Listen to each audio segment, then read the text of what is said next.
Welcome to the DIY Writer Show with the mild-mannered, slightly heroic host, Jeff Bacon. Hey, good afternoon. This is Jeff Bacon with the DIY Writer Program. It's afternoon, morning, night, wherever it is where you happen to be listening to this. I would like to have a wonderful conversation with this person. She is an author. She's a coach. She's a mother. She's got lots of life experience. She's been in corporate America for 20 some years, which is really interesting because she's only 22 years old. Just kidding. She also is the author of Among Us, and she has another book coming out. But if you look at her profile on Amazon, she's got a ton of books and several short stories out there. I'd like to introduce you to Kristina Rienzi. How are you doing? I'm doing great. Thank you so much for having me, Jeff. Did I butcher your name? No, you're very close. Rienzi. Rienzi. Okay. Yeah. Very good. Hey, you know what? I have a long maiden name, so my name has been butchered all my life. So I'm just like, I go with it. Kristina's easy, right? And I have to say with a K because then everyone goes, oh, CH. But so always explaining. Always it's all good. You're just an oddity. I know I really am, and I like it. That's who I am. Let's embrace it. Just embrace it. You got to love yourself, right? Absolutely, 100%. Cool. So you have this book. Your latest book is Among Us. Yes, it is Among Us. All right. What do you think's Among Us? Do you have any idea? Lots of stuff, right? Aliens, and among other things, crazy, right? Government conspiracies. I mean, like, who believes in those? Nah, government never. is a conspiracy. What are you talking about? Right? Oh my goodness. So yeah, Among Us is a cool book. I'm terrified of all the things I wrote about. Everything I write about, I'm afraid of, actually. So this scared me so much that when I was researching it, my doorbell rang and I went to look at the ring and there's nobody there. And I'm like, they know. Like, someone knows my Google. I'm looking up government documents and the Freedom of Information Act, and they know. And I kept saying out loud, it's just fiction. I'm making it all up. Who really knows? But with a family in the military, I have my father was in the military, my uncles, and also my father, my husband's grandfather was a 3-star general in the Army. I always wonder about, what kind of goes on in the military. What do they know? What don't they know? Government, etc. And this is a fast-paced thriller about a New Jersey, shocker, that's where I'm from, Jersey Shore, professor who is a conservative professor by day and an alien blogger by night. And she gets herself caught up in a government conspiracy that, has this secret agency after her. It's kind of a cat and mouse case and uncovering secrets. A lot of fact and fiction in here. I took things I researched and twisted them a little bit. So like what's real, what's not, you could do the research to find out. So just assume it's all real.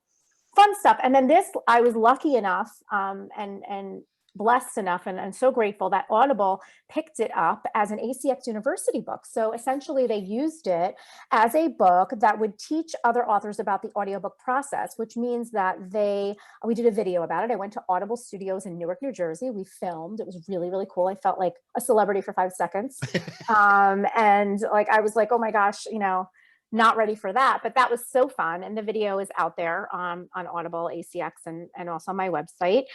Just very cool for any authors out there looking to do an audiobook. But the part we focused on was narration. Okay. And they had a seasoned actor, Chris Shula, do the narration. And then after he did, they went out and found me the narrator for Among Us, the narrator to do the book Among Us, which ended up, I was involved in that process. His name is Lewis Arlton. He is a seasoned writer, director, actor, now audiobook narrator, Emmy award-winning, amazing, amazing person. So very cool. I thought you were going to say Morgan Freeman. Like, oh, well, yeah, he could have been. I mean, the voice that Lewis has, it could have been a Morgan Freeman because I wanted that dark, deep, just negative tone, real kind of like foreboding. And he did it well. So that's my exciting Among Us story. I do have other books, but that's the one that I was like most excited about of late. What's the, as far as conspiracy theories go, what's the one that just scared the bejeebers out of you? I mean, just you read it and you're like, oh, I so need to include this in the book, but oh man, if this is even close to being real, this just sends chills down my spine. Which one sticks out? The one that sticks out is Dolce Base. I don't know if you know this one, about the person who worked. I don't even know if I can't recall now if it was military or strictly directly for the government. I think it was military anyway. He worked and he worked for the government in some capacity. I believe it was a military capacity. And he was taken to a base underground in New Mexico. I think it's Dulce base. And there, he says, it went underground 7 levels or 8 levels, and he landed on a level where when the doors opened, he wasn't supposed to be on that level. And when the doors opened, there were beings there, and they kind of didn't expect to see a human and like shot at him. And he had all of these different, you know, he lost fingers, he had all of this stuff going on anyway. So after that incident apparently happened, and you guys can look this up and get the details, but I saw this on TV, and then I went and did a little research on it back when I wrote this book several years ago. He came out with a press conference and was explaining his experience and what terrified him about it, and what this is real and this is what happened to me.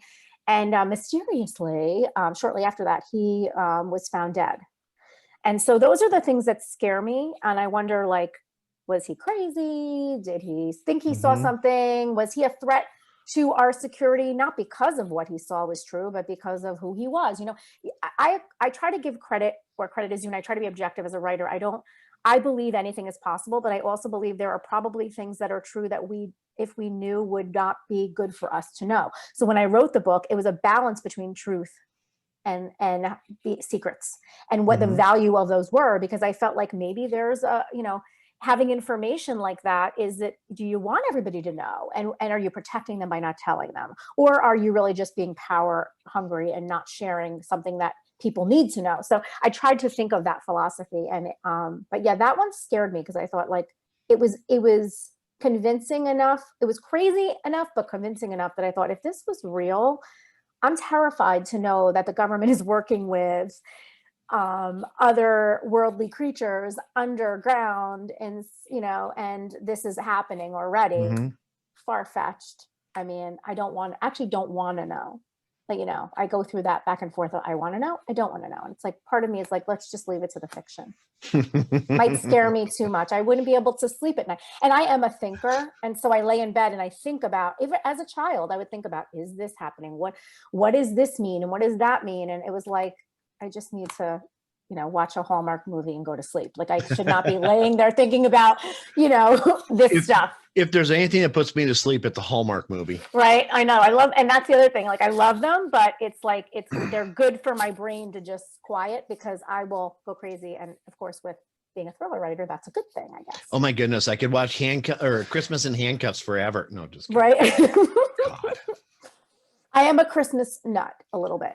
Are you really? A little bit. And more because my mom, who was totally into Christmas, and I used to poo-poo her, like, Hallmark, like, I don't have time for that.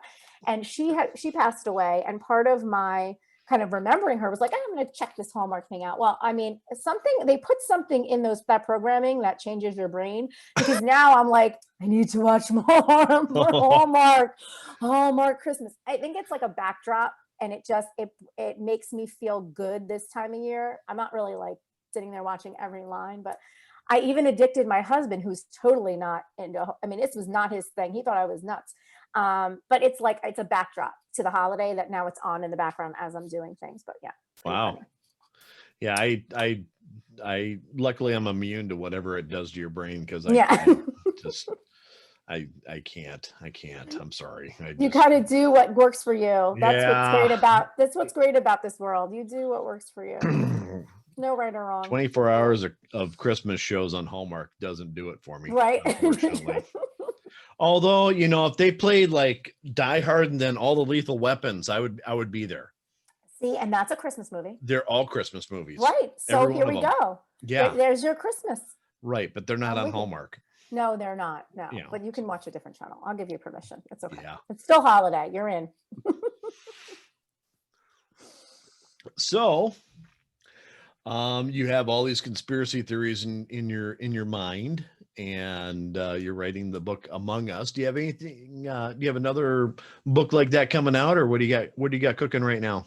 So I have 2 things going that are completely different. And you know, having a baby in the last year has kind of halted my whole writing schedule. I'm all over the place with my writing. I have congratulations. Thank you. I have a 15-month-old, so my life is kind of like what? I don't have hours to write on ends whenever I want. What's going on here? But yeah, I have a book called Unleash the Wicked, which is a paranormal thriller. It's a new adult book. And it's about a former New York City socialite who has a breakup and is forced to come home to her little hometown and, a small mysterious beach town where things start to go awry, and she's kind of facing her tragic past, but also unleashing some negativity, on her community, which has to do with the paranormal piece of it all. So that's the thriller piece. And then on the nonfiction side, I have, believe it or not, I'm going for a certification in happiness studies, which is really the study of well-being and positive psychology. I have a whole psychology thing going on. And so I took some of the principles I've learned from that, as well as my coaching, and I have a little nonfiction book about happiness that I'm working on, and hopefully will be out by the end of the year. So do you publish that under Kristina, or do you have a pen name?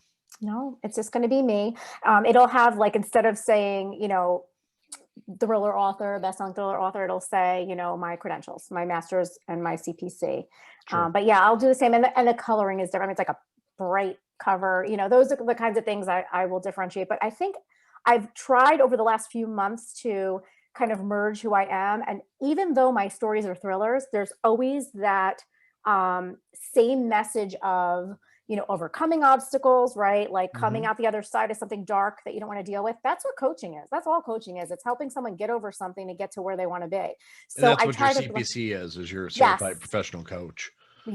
Yeah. So I help people with that. And to make it clarity, because I do have my master's in psychology and I was in that realm years ago, the difference between the two. Okay. So a psychologist will help you get from dysfunctional to functional. A coach helps you get from functional to optimal.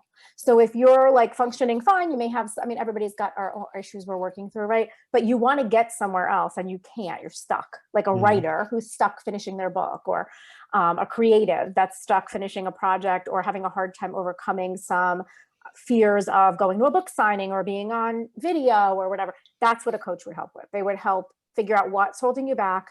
Why is it holding you back? And let's address it and move forward and get you to where you want to be. It's a lot of work. Yeah. It's a lot of work for the person. The coach is like, I'm like, I could get paid to do this. Okay. No. I went through like 200, hundreds of hours of training, but it is a lot of work.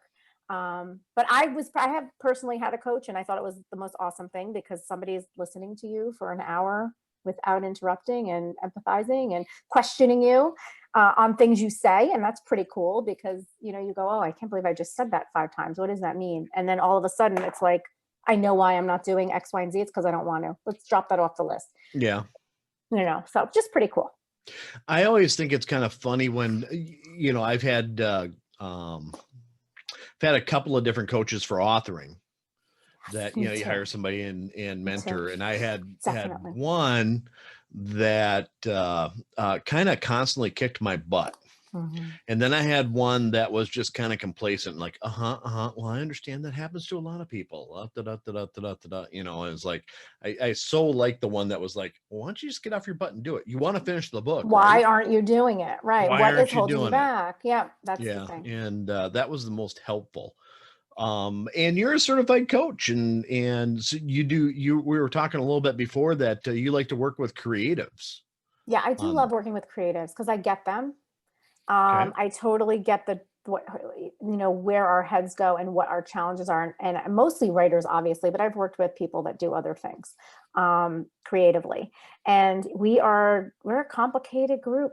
We go deep, and we have to. And I get it. And I think, when you're a coach, you can coach anybody on anything, really, but it's a matter of like, where am I going to bring the most value? Where am I going to feel like I can empathize the most? And empathy really primarily is based on connecting with the emotion of it, but I want to be able to understand the experience too. And I think a lot of people who aren't creatives or writers for a profession, there are things that they just aren't going to connect with. So I do enjoy that. That does bring me joy to help people, because I know what it feels like when I'm stuck and when I'm holding myself back and when I can't celebrate a success, or when I'm comparing myself to somebody else, or when I'm stressed out that I'm not where I need to be, when my friend just became a #1 New York Times or whatever. Like you feel like, or someone got a deal for a show and you're like, well, what the heck am I doing? Right. And so those are the things that we do. And then also with our writing, where we hold ourselves back and or are afraid to go places, and then our writing isn't as good as it could be, or there's so many things. But yeah, I do love that. There's an innate fear, I think, with a lot of authors of going too far. And is this going to, is this going to screw up my readership? Are they going to hate me for this, or whatever? And then actually get to the point to where, because I've talked to some authors that they have books that they haven't finished because they're scared to publish them. I know that. And I know that this climate right now, everybody is afraid of hurting everybody else. And I get that. And that is a legitimate concern. You have to be sensitive and careful to ensure that you're respectful. But there's also a level of like sharing your art with, maybe you don't just publish it. Maybe you write your story and it's got 100 things in it that need to be deleted, but you share it with somebody who's going to give you feedback. But at least you're sharing your story. Start the process, because I think there are a lot of stories that aren't told for that reason. You don't want to have somebody decide that something you wrote isn't okay, and now you have nobody. That, and not only that, they'll come, you might lose readership, or you might be, the readership you had. Like, so where your topic is too dark during a time that's dark enough. Like everybody, you just don't know. And I have to tell you, one thing I've done, which is crazy, this is not me, but I did it. I dropped off Facebook and Twitter. I'm done. I'm on Instagram. I don't know how long I'm going to be there, but I've decided that, and these are things we have to decide for ourselves, and I think it's okay. There are many ways to promote yourself. I'm not on social media to promote myself. I'm on social media to connect with people. And I found that I'm not connecting with people anymore. I am feeling bad about myself. I am seeing people fight. I am feeling like there's negativity, and I'm not happy when I'm on them. So I got off. I'm done. And I had a long and hard conversation with my author assistant about it. And we talked about it. It's just like, my goal in life is to add value, whether it's a story, a fiction, or nonfiction. You're saying social media doesn't add value? Social media can add value if used properly. And there's nothing wrong with it if you're happy on it. I wasn't, because I am in a different, different place right now, where I actually want to make true connections with people and have, like my email list. I love my blogs, and Instagram. I'm not quite sure what I'm going to do with that yet, but I started to feel like there was too much, it was more about me than us. And I wanted an us. I wanted like, hey, I'm going to comment because I care, not because I want you to, there's somebody else to come on and disagree with me. And then it's a whole thing. Like, I went to high school. I'm over that. Like I'm about, right? Like, I don't care. Do you have your life? I have mine. Like, I might not agree, but I respect. I just felt like that for me, I wasn't getting out of it what I wanted. But yeah, I think these are all the decisions we have to make as writers. Do we publish something? Do we stay on social media? Do we haven't, what do we do? Because the answer is really individual. What works for you? What serves you the most? What brings you the most joy? Because you cannot affect others. And the other thing that I think, and that's happened to me too, is, I can, jump on social media real quick, answer a couple questions, or go look at something real quick that somebody posted that's interesting. Or maybe they made a comment or whatever, but, at certain times I can get sucked in and just flip and flip and flip and flip. And then all of a sudden it comes across my mind that I should be writing, or I should be, there's 1,000 other things I should be doing versus reading, how pissed off somebody is because they don't know whatever. I know. And it's an addiction. And I don't know if you've seen The Social Dilemma. I've seen several of these, but they're interesting. It's about the data behind it and how, you get sucked in. It's an addiction. It's on purpose, by the way. That's the point of it. But I think there is a purpose to social media. I think if in the beginning I loved it, I just think it's turned into something else. And I'm like, for me, and I also know one of those people, like if I have something, I'm like, I got to be all in. So now I'm like, oh my God, I have to post here. And I'm like overwhelming myself, when really, if I'm not happy there, like, let me just stick to one platform where I'm happy and I feel good. And that's where I'll post my stuff. Like, that's where I had to like get rid of Facebook and Twitter for now. I mean, I may pick back up Facebook at some point, but I'm like, I got to deactivate. I got to go away. Let me stick to Instagram and let me see how that feels. And if I feel connected and like I'm helpful and that I'm also connecting and engaging, I'm okay. I'm okay with it there. But you just got to do what works for you. And it's not, some things people are really great at Twitter. I was like, oh, Twitter was too much for me. Always was. But it was where the writers go. It's where writers go. It's where agents go. It's where publishers go. And that's where I've made, I had got my publisher and I've made writer connections. But honestly, in the back of my head, knowing it's out there, I feel like I'm not, it's almost like a to-do. Because I had an account, I'm like, it's a to-do. I have to post on Twitter. Have I checked Twitter? What's on Twitter? Get rid of it. And now I don't have to worry about it. It's off my head. You go in and 5 minutes later, there's 25 more posts that, whatever you happen to be following. And it's just, it's like this big noise and there is no way of sorting it. No, not for me. And believe it or not, I mean, I'm very outgoing and stuff. I'm an introvert. And so that affects me on like a level that I can't even explain, when I feel like it's energy that's just shooting at me. And I'm like, I get anxiety from it. I get truly anxiety from it. And so I got to go. I got to get off that. And I mean, these are the things I would never even I've talked about 10 years ago when I started this whole professional writing thing. But as time goes on and it evolves, I don't have the time I used to have to devote. And so my time has to be spent on things that are really meaningful to me. And hopefully I connect with people. And if I don't, that's okay too. But at least I'm not wasting my time just posting on 5 different platforms because I think I have to. That was how I was living. Yeah, I use it more of a medium just to smart off to people. Yeah. And post stupid memes and it's fun. It can be fun. I mean, I don't hate them in general. It's just for me, they were like, oh my goodness, what's going on? I had an assistant right up until probably March or April. And we're looking at it from a marketing side. And 3 posts a day, put 2 posts over here, do this, and there's this calendar. And that made me kind of like, oh geez, it just got it's a job. Too much. I know. And then I just kind of sat back and I watched a friend of mine and what he does, and he doesn't give a shit at all, not one. And he just posts whatever he wants to, whenever he wants to, and so on and so forth. He's got his newsletters that he does diligently. Yes. He has, I think I have a bigger Facebook and Instagram following than I do on my newsletters. Yeah. See, I'm the opposite. My newsletter is way bigger than my followings. And so and that's where I feel like I can connect, but you got to do what works for you and what makes it feel fun and not, I know it is work, but if it feels too much like work, it's going to take the joy out of it. And then it becomes a job. For me, it became a job to do social media instead of just like, I wanted to go on and hang out with my friends. And then once I was on there, I'm like, oh, I didn't post on my author page. And what about my group? And then there's Twitter and like, what am I going to post there? What am I going to set? Like, who cares? Nobody's even, I didn't think anyone was looking at it. Anyway, on Instagram, I've got everybody. And I'm like, what, if I feel like throwing up a inspirational post or a post about Halloween or what I'm doing, I have one place to go. And I do get the most, me personally, feedback there.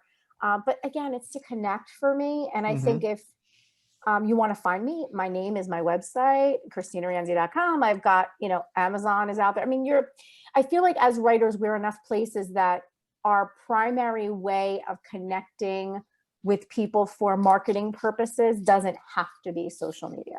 No, it's just convenient. One of the tools. Yeah. It's just convenient because then you can, the marketing you can do within social media is second to none.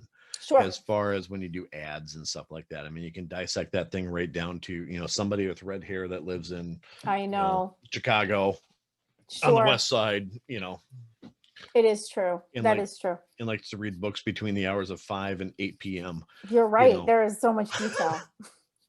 And that detail is stressing me out. As a bigger, strategic, that's the way my brain works, the details, I get caught up in. I can't. Yeah. That's why I had an assistant help me, because I'm like, what? When I have to post how many times a week? I'm like anxiety already, Well, a friend of mine sat me down and was just having a talk with me. He's an author. And he said, how much time are you spending on social media versus actually writing your books? Shit, I haven't written anything probably in about 2 weeks. And you've put out like 200 posts. Yeah. Okay. Got it. The balance. And then that book, I mean, you hear this all the time, but it is easy. It's easier to do social media than write. If for me, that's a procrastination for me. That was the other thing. I had to eliminate procrastination and get down to work. The more books you put out, the better market. That's the best marketing you'll ever have, is another book on the shelf. So you got to think of that too. Everybody says that, And and if you have 20 books out there, then you know what, that's when things start to kick in for you. Or 15, or I mean, it's different for everybody, but I think 20 books is kind of that, you hit that and it's like, yeah, okay, you're an author. I'm okay. I have ways to go. I better get typing. So do I. Oh my goodness. Yeah, typing, getting typing. Sometimes that works, and sometimes I'm like, I just wasted a couple hours and a couple thousand words. I know. We'll delete that, but I know that's the hard part. I've deleted books worth of stuff, and but I will say it is practice, and it is getting your mind going, and you're exercising your muscle. So even if you didn't run a marathon, you just ran on your treadmill, you're still exercising your muscle. So you're exercising your writing muscle, and there's nothing wrong with that. You might delete the words, they may never be published, but you're doing it is better than not. Yeah, I've got a whole bunch of stuff I'm not. I know. a lot of deleted scenes, books on my computer, at least 4. I was like, yeah, no, I'm not interested in that anymore. And they're just sitting there. They're half done. You know what I started doing? I think this is interesting. I have 2 author pages. I have one that I let everybody go to, and that's the one I publish and everything else. And then I created another one. And when I looked at it, it's like, I'm not going to share this with anybody. I'm just out there, and it's almost like a diary. I go in and I just post stuff. That's cool. And, at some point in time, somebody might find it. Don't really care if they do or they don't. But it's just like, today, I'm kind of feeling like shit. Okay, this is why, blah, blah, blah, blah. Or, it's been 8 weeks since I think my last one was it's been 8 weeks since I've, actually posted here. But this is what I got going on. I started a podcast. I did this and I finished this book, and, it was just like, and it's more for me just putting it out there. And like I said, I don't really care if anybody ever finds it. But on the other hand, it's like, I'm not really doing this for anybody either. I'm doing it for myself. True. Just, maybe there's some record that I exist or something like that out there. I don't know, whatever. Yeah, but that's cool. I mean, to have that attitude about it, it's a mindset about it, it's for you, and it is out there. So I always think of that too. It's like, even if I'm not promoting anything, even if I dropped off all social media and went away, all my books are on Amazon. I have my you're out there already. So no matter what, if it's meant to be, somebody's going to find you. If they connect with you, they're going to jump on and they're going to connect with you. That's just the way it's going to work. And it does nothing but piss Facebook off, because every time I jump into that page, you have 0 followers on this page. You should invite all your friends. It's like, I don't want them here. I don't care if they show up. Right. This is mine. It's yours. Yeah, definitely. Oh, of course. Thing. So, do you actually advertise your coaching and go out and try and find struggling authors to help, or what do you do? I mean, just go to your website and somebody can find you? Yeah, I mean, I don't necessarily market it, only because I do have a day job, which is a pretty full-time day job, and I'm a writer. But I have people I've coached, and that I had stopped for a little while because, like I had mentioned earlier, I don't know if we were recorded or not yet, but I am a new mama. So I have a 15-month-old. So life is a little busy for me, and I have full days. But yeah, I'm definitely always open to connecting with somebody. And if somebody feels like I can help them, I would be willing to do that. And, eventually maybe do that more full-time. But right now, it's a matter of me sharing content. Like, I'm writing this nonfiction book to help people. I have my blog and my newsletter to be helpful. I do try to post helpful things, and I, as many times as I can jump on a podcast or do an interview about coaching topics. My point is, at this point in our world right now, with everything going on, especially, and I feel the pandemic more than anything, I hear from everybody just how difficult it has been and how much people are struggling. And I know personally I've struggled, and I have all the tools in the world to I should know better, right? But I should know better. I went to school for this for 6 years. Like and I'm in a 7th year with coaching, but it doesn't matter. And so I feel like my way of helping and adding value and just being a sounding board is to do things that are related to helping people in any way. So if I could be helpful, my website has my coaching information, my email. But I'm not necessarily like out looking tomorrow for a client. I'm more like, I'm here. And if something comes to me, I will definitely be open to it for sure. Mm-hmm. That's cool. That is, it really is. One of the things that we're kind of talking about a little bit beforehand is that balance between, life, work, authors, we talked a little bit about social media invading and everything else, but you are in the corporate world. So you have lots of experience in that world. For anybody that doesn't know, if you look her up, you'll find out fairly quickly. She's in HR. And when you're talking about coaching a writer, there's a lot of writers out there that don't have, that combination of business versus, the creativity and, even the marketing expertise to put that book out. So, just going to plug you a little bit. This might not be a bad, if you're kind of sitting there thinking, I want to be a writer, but I'm not really sure if I want to do this or whatever.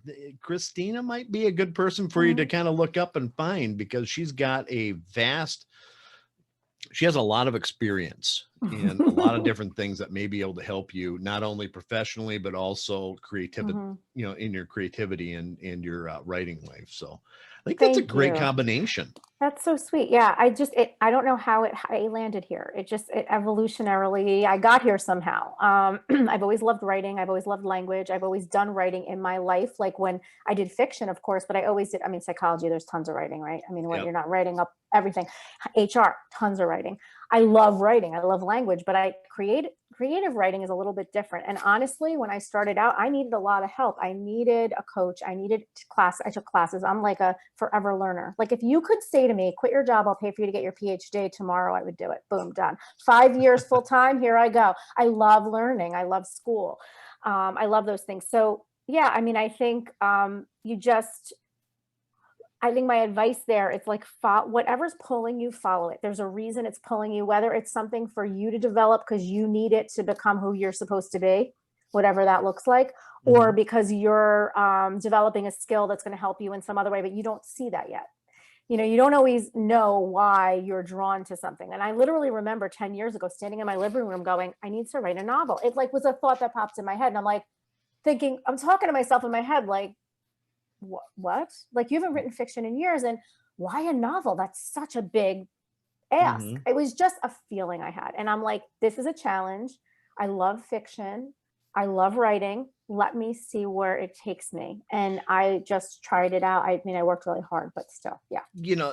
I think the thing that a lot of people don't realize is when you go down this path, your brain actually argues with you and tries to convince you not to do it, and then finds other things to distract you with. And so much. It's like, stop, you can't do this. And no, you can't do this. Who are you to do this? I had by the way, in coaching, they call it the inner critic. There's lots of words for it. Yeah. Mine was strong. Mine was like, who are you to write a book? Who do you think you are? I told no one my thoughts. And I was in these like meetings and classes, and the only one that knew was my husband. And I'm like, please don't say anything to anybody. Like I was so embarrassed, not because writers are, because of that I was trying to be a writer. I thought writers were the most amazing people in the world. And I'm like, who are you? Who are you to do this? And yeah, we struggle, and I still struggle. And then the part that gets you, once you're like, I'm writing a book and this is really difficult, but I love it. And then it's like, oh my God, I have to go out with it. Like I have to publish the book. I remember the day, 2 times that fire came up, because by the way, the fire is a theme in my books. I don't know. I have to talk to a therapist about where that comes from, but fire. The day that my editor for my first book came back with like 5 pages of what you need to change. And I said, okay, thanks. And she's like, all right, great. When can I hear from you? I said, you're not going to hear from me ever again. I'm setting my book on fire. And she was like, what? I'm like, it's going up in flames and we're done here. And she's like, no, it's not. And she goes, just do the work. Just do the work. Yeah. Anyway, 7 rewrites later, long story short, Choosing Evil came out. But then the book was published. And I was like, what? It's on Amazon. And I had a publisher and we were promoting it. It was selling and it became a bestseller like really quickly. And I was like, seriously wanted to hide under a table. Like I was so embarrassed. I was so upset. I was mortified that I had published a book and my name was on it and people were going to find me. I was really scared. And I had to get over that. And the whole public persona thing freaked me out. So yeah, we go through so much. So how'd you get over that public persona thing? I'm just kind of curious. I'm asking for a friend. I did what I tell everybody to do in my books, and it is I embraced the unknown. I always say that embrace the unknown, but I really meant it. I just was like terrified, and I just did it anyway, scared. And I was like, I pretended I was okay and I wasn't. I was terrified. And I did talk to people about how do I share what I'm comfortable sharing and keep something, because I'm a private person and I'm like, how does a private person but go public? I'm really afraid. And I just shared what I thought I was okay sharing, and knowing that, nobody really knows me. I'm not like famous or anything. Listen, that is not a goal of mine. And I almost say, God forbid that ever happens, because I am that private. Like, I don't need to be like, but like if I would have to deal with it. But what I really wanted was just to write a book and share stories. I'm just so private. Yeah. I don't know. I am very protective of things that are personal to me. I'm very careful. It's not that I'm not authentic. I'm absolutely if you met me in real life, like face to face, just like we talk, this is who I am online. This is just, I'm like authentic. This is me. But in the same regard, I'm also protective of like the people I love and the things in my life. And there are things that I just don't think are appropriate for social media. Like I don't go on social media to complain about somebody. I talk to that person. That's just who I am. And not that things aren't hurt. Listen, if you go on my social media, you'll see, at least Instagram, things are hurtful. I have sad things on there too. It's not all like perfect. Yeah. But I'm careful because I want to be respectful. I want to be kind and understanding. And so, and that is generally who I am in real life. It's not to say that I don't lose it sometimes. My husband could be jumping on this right now and tell you how, like, yeah, she's got a temper sometimes, when I'm frustrated. We're human. This is like normal. So yeah, it's a balance. I constantly check in with myself and careful. But I do think like, it would be easy for me to just disappear. It would be easy for me to just drop off. Like I dropped off Facebook and Twitter. It'd be easy for me to drop off Instagram and just drop off everything and kind of go back to quiet life where nobody even knows my name, because I'm totally cool with that. That's really comfortable for me. Well, it's a good thing you're on a podcast that right? way, yeah. Nobody will ever hear my name. No, right? Trust me, on this show, no one's ever going to hear it. Don't worry about it. They will. This is just between you and I. But to answer your question in a different way, I reframed the way I thought about it and thought, if what I have to say clicks with somebody and it's helpful, it's worth it for me to be a little uncomfortable. Mm-hmm. It's fine. That's why I'm here. That's what my job is, to be here. Is if I'm going to be doing this is pulling me. This is something I care about. I'm passionate about. If I give a little tidbit of information that makes somebody feel good or give somebody an idea or says like, I get it, I feel that way too, then I did my job. Then it's fine. I was a little uncomfortable. And so what? That's what courage is. Courage is being vulnerable and doing it anyway. Yep. And being scared. And being scared of it and doing it anyway. And do it anyway. The best advice I ever got from somebody who's much, much, much bigger than either you or I is it's a lot easier to be comfortable in your own skin if you're you. That's so it's true. Like, just be yourself. Oh my God, so true. And that's why when we were talking before, I said, like, I don't have an agenda, like, just ask me questions. I'm so much more comfortable on the fly, like talking about anything, because I know it's real. And it's just, I respond how I would respond to a friend, because that's who I am. And I can't, and you do learn being in corporate America, it's almost like that part of you kind of goes away. So I always like, in my day job, it's like there are rules, there are procedure. I am a lot of who I am, but a lot of who I am is not there because I have a job to do and I take my job very seriously and I do it to the best of my ability. So I do have to lose a little bit of myself, right? But when you're outside of that and you're in the writing world or the coaching, you don't have to do that anymore. You don't have to hold yourself back. So you have the authority to be as authentic as you're in HR. So, I mean, every time you walk down the hall, everybody's wondering yes. if you're really pissed off at like an entire department, just walk in there with a box, an empty They box. don't, yeah, they don't like me. Not that they don't like me, but you know what I mean? They don't, the idea of me. And also I think it's, I tell people things they don't want to hear a lot. Mhm. And I challenge them to be better and bigger than who they are when they don't want to do that. And I also tell people things that aren't good, negative things. Sure. And they don't want to hear it. And so that's hard to be in that job. But I've gotten really good at that over the years. And that's where I feel like I've learned about courage from that job, because all my life having to listen, in years past, I was someone who was called the Terminator. I mean, I had a job where I literally, all I did was fire people. That was my job years ago, years and years, but I don't do that anymore. Now I'm more of a leader in leadership and coaching and things, training and all, but yeah, you just, you find a way to have courage to do the hard thing. I think every HR department has somebody labeled the Terminator. Right? Yes, and it's no longer me, thank goodness. Thank goodness I'm there to console and counsel and help. But I do think, you have to be a good leader, whether it's HR or anywhere else, even if it's at a company of your own or whatever, you have to do the hard stuff. And the hard stuff isn't pretty, and it isn't easy, and nobody likes to do it, but you got to do it. And sometimes you got to do the hard stuff in life, whether it's with customer service or whatever, like you've got to speak up, and you have to be able to do that respectfully and actually get something accomplished versus just, yelling, which is what, maybe naturally is a reaction many people have. So when you can do that, you can show up at a book signing, shaking in my boots. Like my first book signing, I was like, I am sitting down. My husband's an extrovert. I'm an introvert. And he's like, stand up, talk to these people. I was sitting there and I'm like, barely smiling. I have, RBF, resting bitch face. So if it looks, and I'm smiling on here because I'm happy, but in life, I literally walked by a family member in the mall and didn't see them because I was so on a mission and I'm from New Jersey. So I was like, I'm going to such store. And later on, the person told my husband, like, she didn't even look at me. She looks pissed off. And I'm like, that is just my face.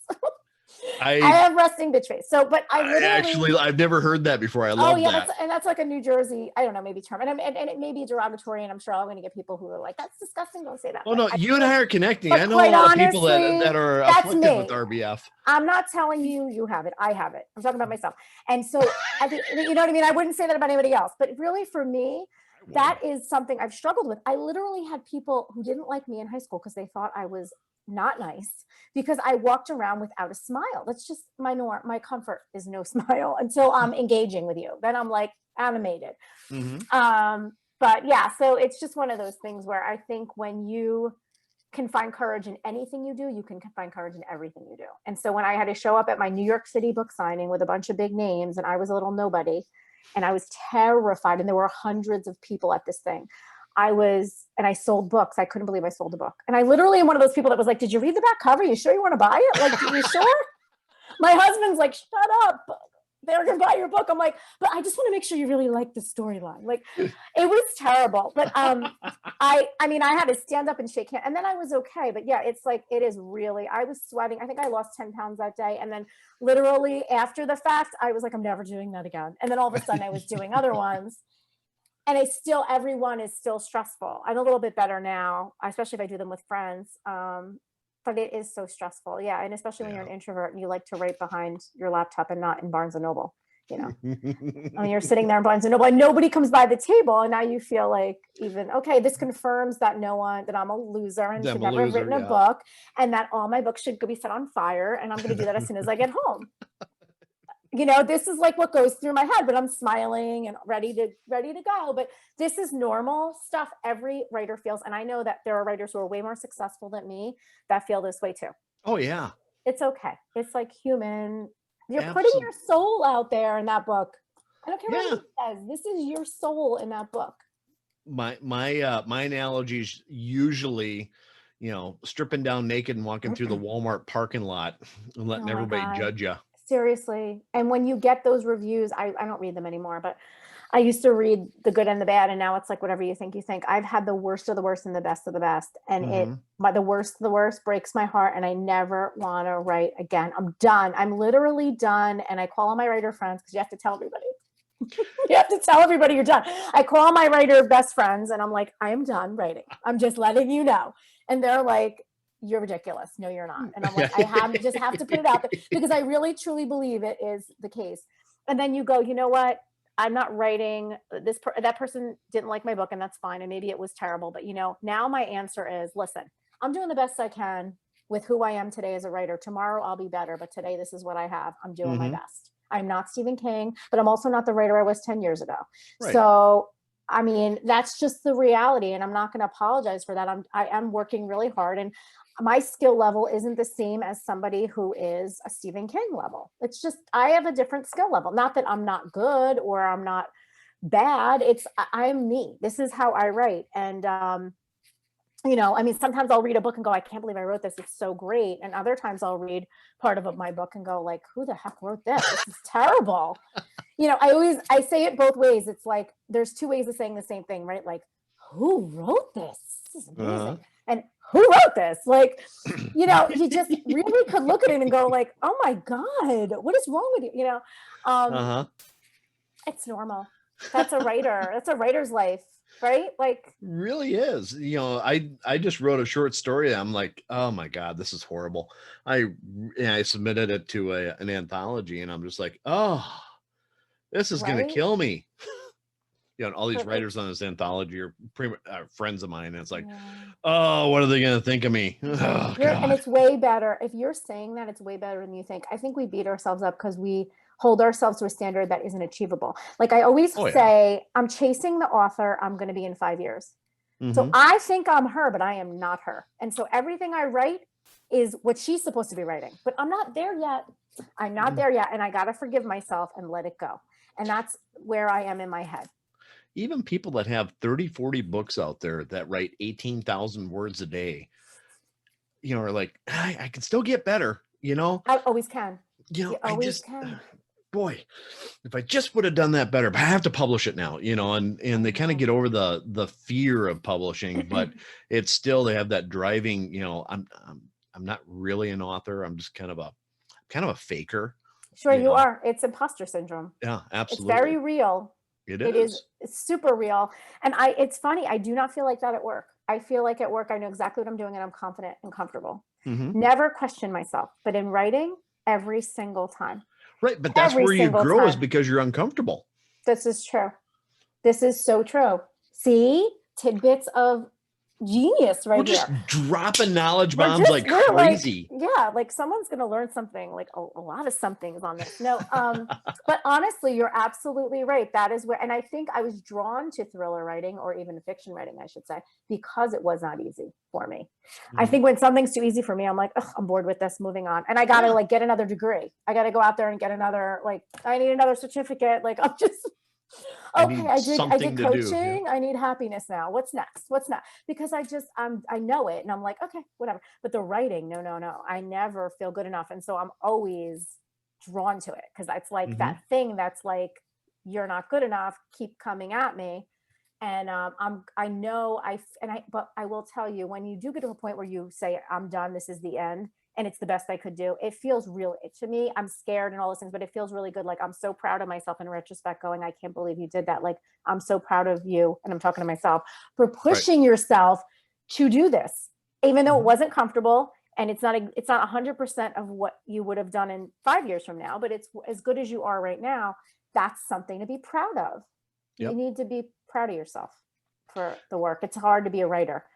Non-writers don't know how hard it is to be a writer. No, they don't. And especially those reviewers are like, oh my God, you need an editor, or something like that. Right. Or I'm going to write a book in my spare time over the summer. And you're like, I'm going to just delete. Like, it's like, okay, maybe you can, because you're awesome. I'm not that awesome. So now I feel like everything I've been doing is like a waste, because you're just gonna, it's a comparative thing too. But you have people who don't write books that go like, oh, one day when I'm retired, I'm gonna write a book and become a New York Times bestseller. And it's like, it's so easy.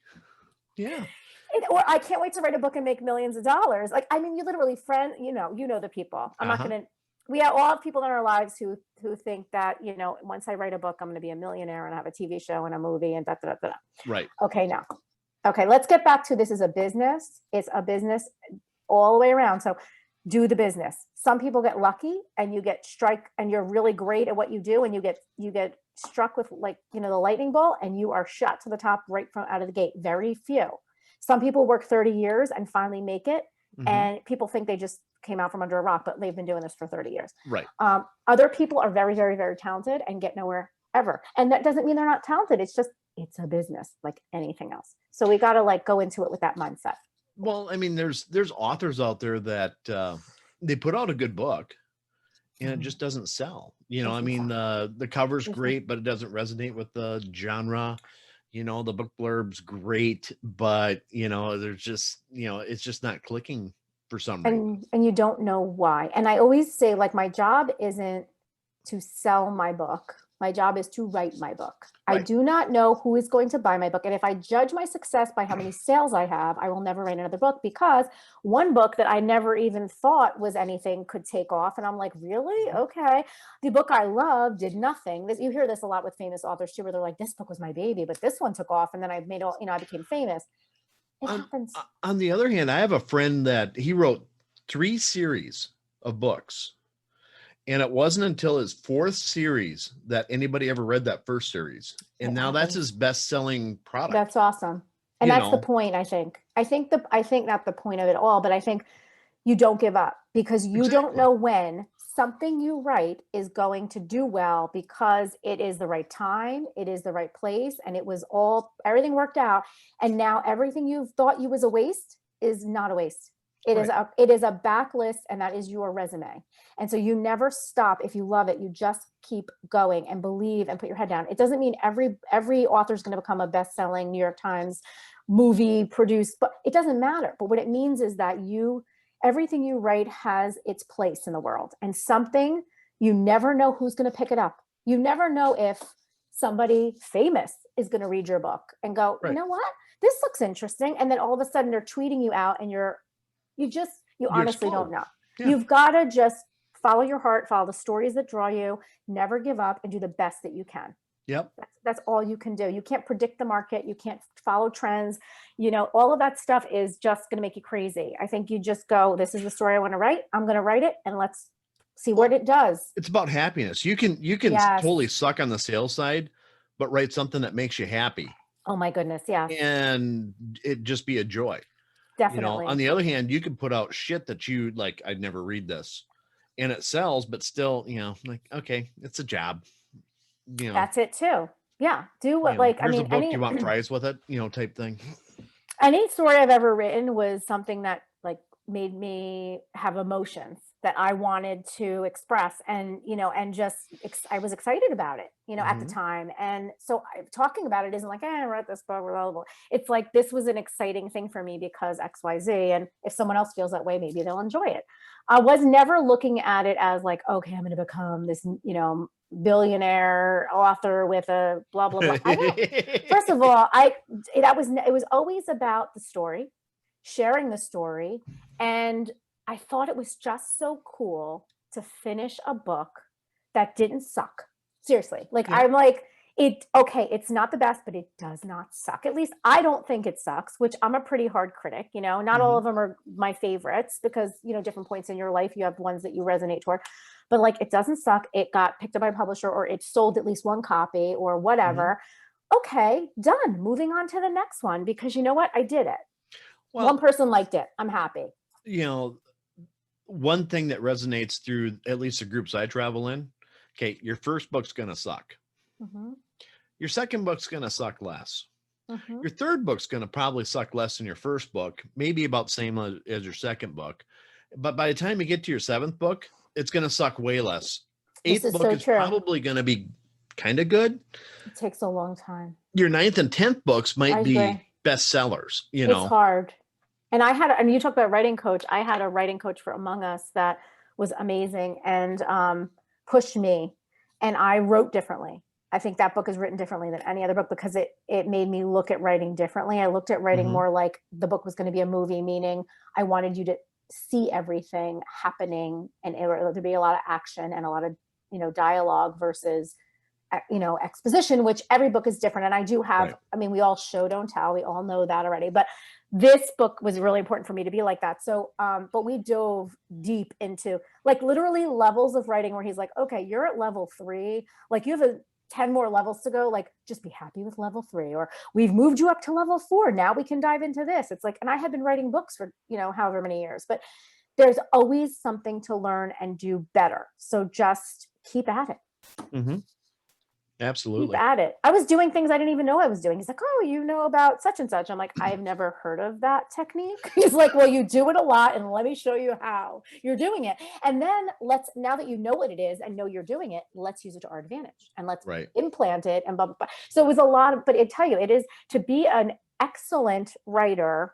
And I'm not even saying like best-selling, because best-selling and excellent don't always, it's whatever the public wants. But if my goal is to be the best writer I can be, I told you, a learner. I'm going to look at craft, and I want to learn craft as best as I can. Hopefully it resonates with readers. I'm excited about that because I'm like, oh, I learned another skill and I can use it to my advantage. Now let me write with that skill in mind and practice. It's like going to school every time I'm writing a book for me. It's fun.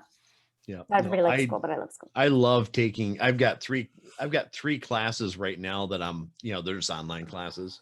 Yes. That I need to get to, they're basically webinars. And it's like, okay, this is going to be really cool because this is going to teach me how to do this. And, oh, I love the way this person writes. So, let's look at that. And then I've got some classes that, I've seen, and it's like, I have to go back to them and everything else, but I don't think you ever stop. I mean, everybody that I talk to, again, that has sold a book, has 16 million classes out there that and I remember I saw this clip back in, whatever, I watched Libby's thing, on mute, this Libby, whatever her name is, Hawker, I think, for my book blurbs, when I write my own book blurbs and, blah, blah, blah. It's like, there's so much. You can is. never learn it all. And that's the beauty of it. I love, I follow, when I do my loosely plotting, Save the Cat, which is a movie, like the way you write scripts, Save the Cat. It's a script writing, but they have it for novels now. Yeah. So I love it. See, I love it. I have the program on my computer, although I use Scrivener. I also have that program, but Save the Cat now has a novel writing thing. Anyway, there's always tips you can learn. So I follow the blogs. Jessica Brody, I think, is the novel one. But there's lots other. MargieLawson.com. She's a psychotherapist and a writer, and she does deep dives into the psychology and emotion behind the story, which is obviously what connects the reader, right? Is emotion. A story is, I don't know who said this in it, but it's a famous writer. Now I can't think, but they said that, emotion is basically the engine of a story, So anyway, she does deep dives into things, and I love her classes. She offers awesome classes on her website, but there's so many people that do it. And it's like, as long as you're continually learning, even if you grab one little tidbit from each class you take, I always take one thing away and I write a little post-it. It's like, this is the thing I'm going to implement, because I can't do it all. And not everything like works for me. So what am I going to do? But, I honestly think the post-it industry would go broke if it wasn't for authors. Oh my God. I buy them by the bulk and they're everywhere. Honestly, I put them all over. And when I'm writing, forget it. I have them on my laptop. I like, not just about the story, but about what my goals are. So like specifically for Show Don't Tell, I have a post-it that says, can you see it? Can you film it? Can you film it? So when I'm rereading, it's like, I read a sentence and I go, can I film it? No, let me rewrite it. Can I film it? No, and not everything is appropriate, but those are the kind of reminders we need, because we do get so deep into things and you can forget the basics. Absolutely. The one thing I was just going to say is that at Costco, you can buy a big block of them. That's what I did. $29. Yep. I have about 3 months worth. That's it. I'm telling you. And I have them in my purse. I have them on all over in my planner, which I still have a paper planner. Like I have my phone, but I need to write with a pen and paper. Like I write my stories on the laptop, but I take tons of notes, and I always have a notepad next to the story I'm writing with notes. But yeah, it's like Post-its are everything, and they're just the reminder you need. I recently redid my office, but I had literally a board in front of my desk that was just Post-its. I had Post-its, all writing related, of different reminders about dialogue, reminders about craft, and reminders about character, and just do not forget these things as you are getting into the story. I've got an entire wall full of Post-its over there. Yeah, it's where right? I've got an entire novel series mapped out and who the characters are and everything else. And it's like, I look at it, it's like, I got to get to that, but I got to finish what I'm doing first. But yeah, that's another thing about writers. We always have multiple projects going on. And I asked my one writer friend, how do you decide? And she said, I just go with what pulls me. Like what's in what I'm most excited about. That's what I focus on. Cause I would jump all over. I'm writing 3 books at a time because I would jump back. Yeah. That's another like occupational hazard, I suppose. Absolutely. And then, I should write a short story on this. And then you do that for a day. And then it's like, oh, crap, I got to get back to the novel I'm writing that everybody expects to be out. Oh, wait a minute. I got this new idea. I got to write this down. So hard. I literally have a folder called ideas. And then I have Post-its again for that. Wait, hold on. New idea. When an idea comes up, I write it on a Post-it. So, go ahead. I'm sorry. I was going to say, no, you're right. That's it. Do you rank your ideas? I do. You know what's really funny? In a sense, I do, because I'll write the year. I mean, who's writing 10 books in a year? But I'll write like 2021, and then I'll put like 1 through 10, and they're all my awesome book ideas and like what I want to write in what order. Maybe I get to one of them. Yeah. But yeah, I put them down, and then I'm like, that's a great idea. But some things are just ideas, and it's like I realize the research I have to do to write this darn thing, it's going to take up 3 years. So forget it. Let somebody else write that. But I don't know. It's just, but what is so great, because I know I'm a thriller author, and I have all different kind of genres within thriller. I know I could take anything I want and just, it could be a thriller. So it doesn't just have to just be about like government conspiracy. It's like, I want to write, like a biotech thriller or a blah, blah, blah, blah. Like I am not big enough where people even know me or what I do. So like, if I came out with something wacky, like no one's going to care. Maybe that's the thing that will hit. So I'm just like, write what you're excited about. Who cares? I don't have to answer to anyone. And that's a superpower that we have as small writer or small authors, indie authors, whatever, is that we just write whatever the hell we want. Feels good. Yes. Yep. There's no publisher saying this doesn't fit into this genre. I'll just throw that out. Or your contract. But you know what's funny is that there is an evolution that goes on, right? Because you can do that in the beginning. When you're in the middle, you can't do that, right? When you have all these, but when you get big enough, you can do whatever you want again. So that's true. Like, I got to get over that middle hump one day, and then I'm back there. I'm back in the territory where I can do whatever I want. There you go. But it is so fun. It is. It is a joy. And cathartic in many ways. And a pain. Because let's face it, we can't kill people in real life. I mean, we just can't. But in my books, I can do all of those crazy things. You can. I can not only that, you're perfect at hiding the body too. I really am, and it's all about processing anger. This is like, so I can be a totally normal, happy human during the day because in my books, I'm getting my rage out. Like, isn't that like, this is therapy on some levels? I think maybe that's my new, writer therapy, like this combining psychology and writing. There you go. This is what you do. Murder rates down, but books are up. Books are up. Like, process it through. We don't journal anymore. None of us are journaling here. We're just writing a story, but it's really, I mean, what you go through when you write a story, you have to go through all the emotions of all your characters, and interesting. That's really funny, because when I was just a young lad, and I was getting really frustrated at the time, and I lost my temper. And this guy who was kind of a mentor said, you should journal because journaling makes you feel better. And whatever. I got my phone, I got computers and stuff, and I'm not going to journal. And he actually had a diary, a journal, that he wrote stuff in and whatever. It made him feel better. Years later, I'm sitting here like, okay, I write the stuff that makes me feel good, and I also write stuff that I'm frustrated about and use that in my books, and blah blah blah blah. And then I came to the realization that journaling works. It could work, yes, and it depends on your levels. I always tell people, like, it's great to vent and to journal, like there's nothing wrong with it, but sometimes you can go down a spiral of it, like it reinforcing what you're doing. Like I've had situations where if I'm too much in the emotion, I'd rather wait to journal about it, because I can go down a road where the journaling is actually making me more mad, because now I'm reading what I'm, but if you do it as a practice, like every day you write down things and you just go through your day and you don't think much about it, it does help you process things. Well, I think there's 2 rules to journaling though. Number 1 is don't spiral.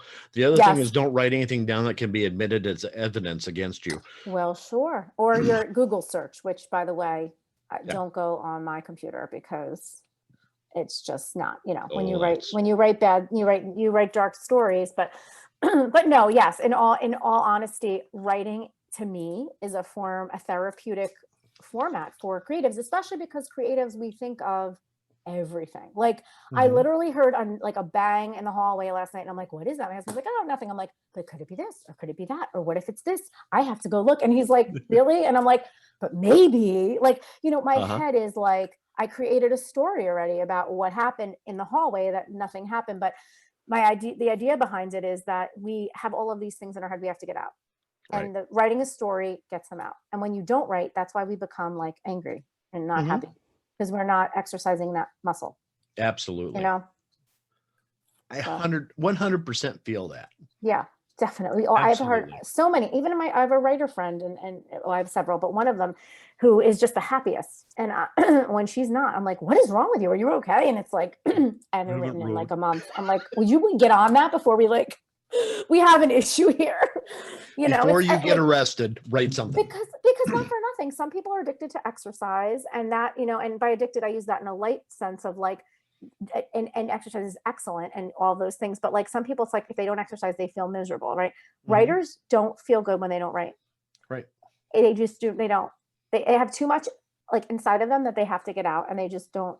You don't feel like yourself. And once you do it, it's like, oh my God, I feel amazing.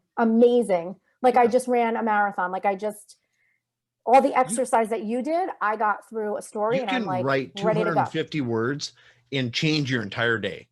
Absolutely. As a writer. I mean, you can be pissed as hell when you woke up. You're right. And then write 250 to 500 really good words, and you're really happy with it. And it can almost completely change your personality for the day almost. Totally. It's totally. Just like, yeah. I used to do that before work when I commuted at 5 a.m. Roll out of bed, come in my office, whatever I wrote, I didn't even know. I was half asleep. Most of it was good because my right brain was on, not my left brain. And then I'd go to work, and I was like, I felt unbelievable. And I think when we stop looking at writing as, I have to write the right job, remember the feeling that you feel when you do it. It's get addicted to that and get back to the laptop, because that's what you need, and you need it mentally. We all do. Agreed. Here's the thing. We're running into a little over an hour now. We can keep going if you want, but I also think that this might be too much knowledge for somebody in one podcast. It might be. It might be a little overwhelming for somebody. Too much talk. I talk a lot. A lot. So do I. Too much talk. I've been told.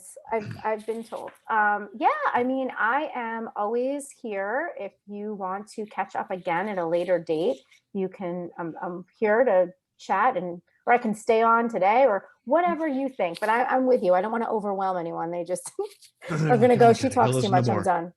I actually think when you release Unleash the Wicked, I think you should come back on. Okay, we can chat some more. That would be great. I appreciate it. Is that coming out next week? No, just kidding. Oh yeah, within a few days. In between days. Waking up in the middle of the night and yeah. Who knows? We should go to a crystal ball for that. Do you know anybody who's a psychic? We can get them on. No, I interviewed one a while back. So and I do actually know some as well. I should reach out. But no, honestly, and all kidding aside, our discussion about writing is a motivator for me to do more of what I need to do, because I think I'm falling in that bucket of not writing as much as I would like. So I'm going to take your advice and my own advice and the 250 word endorphins that I need every day. I'm going to fit it in, and maybe we'll get this thing out sooner than I thought we could. Well, that's my goal. That's always the goal, right? It's always the goal. But remember, it's good for you. It's good for your health. Hey, that's going to be my thing. Like, I got to go do something that's good for my health. Yep. Me too. So with that, Kristina, it has been an absolute pleasure to get to know you. I am so happy we got together on this podcast, and absolutely, we shall do it again. I cannot wait. And you willing. Absolutely. Thank you. Same here. It was so much fun. I love just talking. This was so great. You're such an inviting demeanor, and just awesome interview. Thank you. appreciate that. Mhm. In closing, I want to remind everybody, please follow, download my podcast, or subscribe to my YouTube channel. That keeps the show going. And I want to thank you all for listening. This is Jeff Bacon with the DIY Writer saying goodbye and have a great day.